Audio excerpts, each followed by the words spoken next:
Hi guys! It's me again, Amazona. At ngayon gagawa naman tayo ng ating new drinks na fruit soda. At ito ang gamit natin. Yan. Order nila is blueberry. Maglalagay lang tayo ng ano tawag dito? 40cc na blueberry.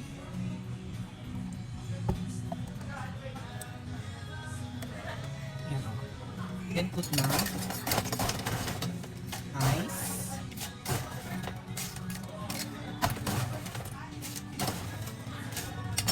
There. At maglalagay tayo ng soda, which is Sprite.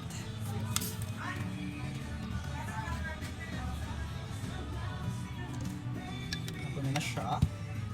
Here. And then, maglalagay na lang tayo ng jelly. Yun lang. As simple as that.